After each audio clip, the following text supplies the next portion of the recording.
All right, we are going to do a few examples from section 4.4 on rate of change and constant rate of change. There are two things that we need to look at here. One is rate of change and the other is proportional and non-proportional. And I'm going to try and help explain the difference between the two of these as we move along. First, of what we covered today was dealing with rate of change. In order to have a rate of change, we need to have two separate points because we have to find the difference in that change. So here I would find the difference between these 2 points. I know that the difference between 2 and 3, or 3 minus 2, is 1 because I just took 3 minus 2, and that would equal 1. Then over here I'm going to take 27 minus 8, and I should get 19, or just 9, because I should do my math right. So we'll just get 9 instead. And then I have to find what that is. So remember, we're going to take and we're going to put 9 over 1, and that would be the rate of change for this first set of points. So let's do it again here. We're going to take 4 minus 3, and that will equal 1 for this. Then we're going to take 64 minus 27. 64 minus 27 is going to give us 37. So when I write that ratio or rate over here, I get 37 over 1. I can already tell from this point that these rates of change are not constant. If they are not constant or always the same, then this is not linear. It is not a straight line if it does not have that relationship. If I wanted to determine if it was proportional, I am just going to look at its rate based on the numbers that exist. So I'm going to clear off our rate of change numbers here, and I am going to look at the proportionality. To find the proportion, I'm just going to compare these two. So I could put 2 over 8. 2 over 8 would be 1/4 reduced. Then I'll look at this one. 3 over 27. Well, this is 1/9. Are these ratios, are these rates the same? Nope. So that means that this is also not proportional. The big difference between the two is that this is just a single comparison of two values, and over here you needed to use two separate data points. So let's try a second problem related to this. Let's try this chair problem down here. First, let's start with our rate of change.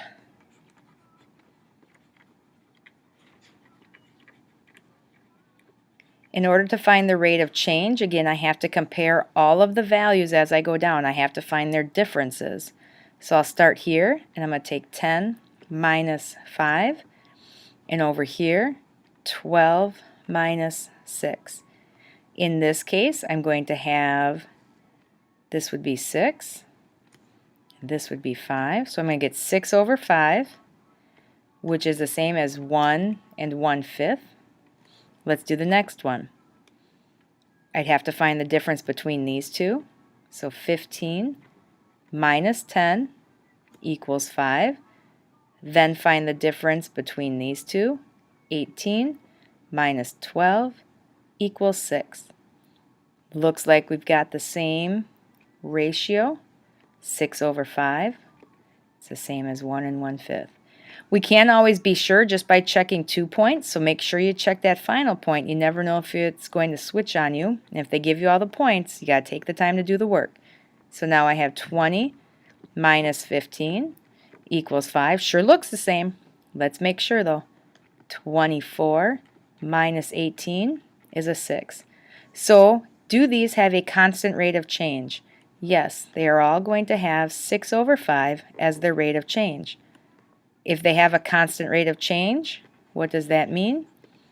It means that it is linear, or a straight line. If I was to graph these points on a graph, it would be a straight line. Let's see if these are proportional.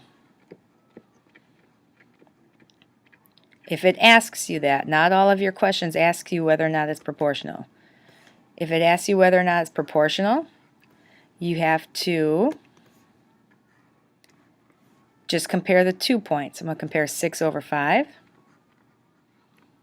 which would be 1 1/5. And I'm going to compare 12 over 10. And if I reduce that, I'm going to get 6 over 5. I'm going to compare 18 over 15. If I reduce that, 3 goes into both of these. 3 goes into 18 6 times and into 15 5. And thus far, they all appear to be the same. Let's try the last one. 24 over 20. I know that if I divide both of these by 4, I will get 6 over 5. So those are also the same, which tells me that these are also proportional.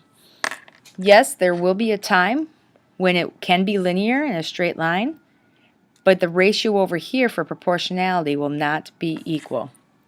So make sure you're paying attention to that.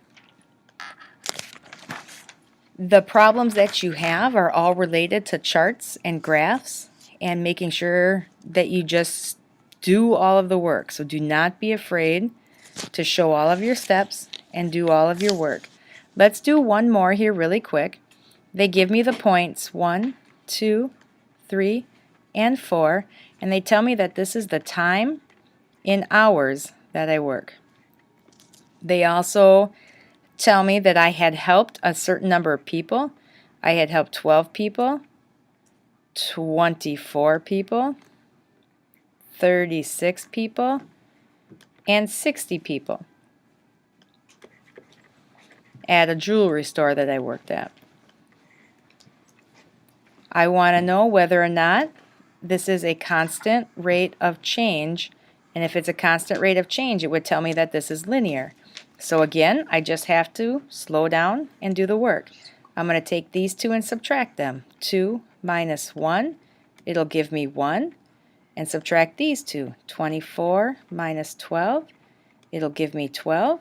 And I would find out that my ratio is 12 over 1. Let's try the next one.